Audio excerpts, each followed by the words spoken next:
Howdy peeps, welcome to my first ever reaction video. Today we will be reacting to weird and odd news articles.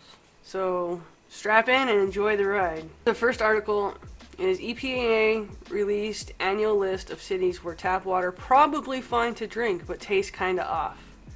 This article was published September 20, 2017 from Washington. As part of the office's annual assessment of the safety and sanitation of the nation's water supply, the Environmental Protection Agency released Tuesday a list of all municipalities in the U.S. where the list fall within safe pH levels and all tested negative for any disease-causing bacteria and contaminants. We found that when you drink a glass straight from the faucet, something doesn't taste quite right, said EPA spokesperson Leanne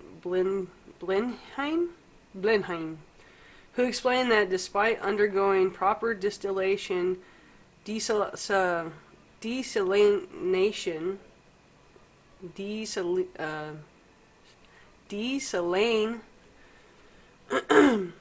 saline. How come that's so hard to say? Desalination.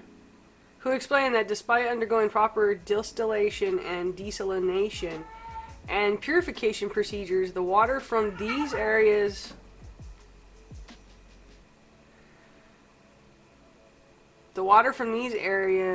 carries a bit of a funky, sulfury flavor or taste like someone's been soaking old pennies in it.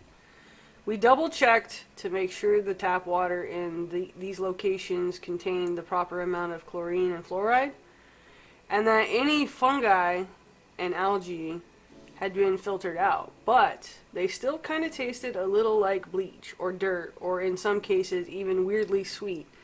You probably won't notice if you have water from these cities with some food, but on its own, you'll definitely take a sip and be like, oh yeah, there's something off about this. Blenheim then recommended that residents of the identified cities add a squeeze of lemon to cover up the taste, or drink their whole glass in one go so they get the weird flavor over with quickly. My suggestion to these areas would be just buy purified water. You know, get yourself a 5-gallon thingamajigger, Spencer, and then buy a couple 5-gallon jugs, and then problem solved. You've got clean, fresh water that you don't have to worry about. I'm sorry, but if I go to drink water and it tastes gross, or even if it smells off, I'm not putting that in my mouth. We're not doing that. That's just, no. Not when there's purified water that you can go out and get. Okay, so the next one is, and I thought this one was funny. Now, I have to say that the only thing I did to pick these out was I read the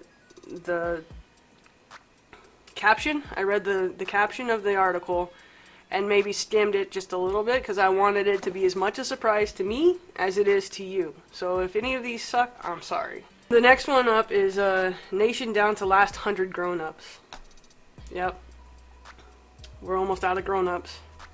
Published May 19th, 2011. Mature adults could be gone within 50 years, experts say. Suitland, MD. Maryland, I think. I think it's Maryland. Social studies was not my strong suit. I'll make sure I have the correct here. According to alarming new figures released Monday by the U.S. Census Bureau, the nation's population of mature adults has been pushed to the brink of extinction, with only 104 grown-ups remaining in the country today. The endangered demographic, which is projected to die out completely by 2060, is reportedly distinguished from other groups of numerous unique traits, including foresight, rationality, understanding of how to obtain and pay for a mortgage, personal responsibility, and the ability to enter a store without immediately purchasing whatever items they see and desire. Our grown-ups are disappearing at a much faster rate than we previously believed, said Census Bureau Chief Robert M. Groves, who believes the decline in responsible adults may now be irreversible. Unfortunately, we've only recently noticed this terrible trend, Perhaps because of this group unusual unusual capacity to endure hardships. Oh, capacity. Wow. Wow. Ah. Perhaps because of this group's unusual capacity to endure hardships with quiet dignity instead of whining loudly to draw attention to themselves.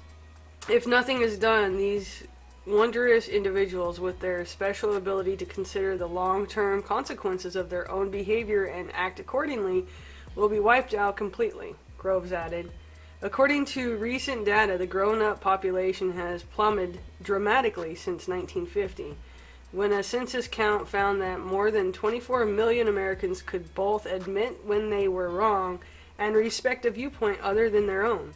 Today, only 1 in 3 million citizens can provide thoughtful advice to a fellow human being instead of immediately shifting the topic to their own personal issues or what they had for lunch. Experts confirm the mass extinction of grown-ups has coincided with the rapid expansion of other demographic groups, including people who seek medication for every problem they encounter, 33-year-olds who participate in organized kickball leagues, personal injury litigants, and parents who try to become friends with their own children. Grown-ups are as fascinating as they are rare, said anthropologist Arthur Ambler, who has lived among level-headed adult populations and documented their lifestyle. It may seem odd to the rest of us, but for mature adults, occasionally putting the greater good ahead of their own interest or remaining calm when something doesn't go their way is commonplace. Imagine confronting a problem directly instead of pointing a finger, cowering in fear, or pretending it just isn't happening, Ambler added. This is how these people actually live, if you can believe that. Many social scientists, including Ambler, have called for a complete record to be made of the declining population's customs, worrying that knowledge of how to dress for a job interview or when to rotate one's tires could soon be lost to civilization forever.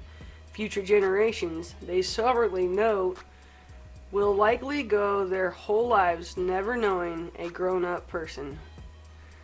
When contacted for comment, Colorado resident Ray Vogel, a grown-up, told reporters he was resigned to his group's fate.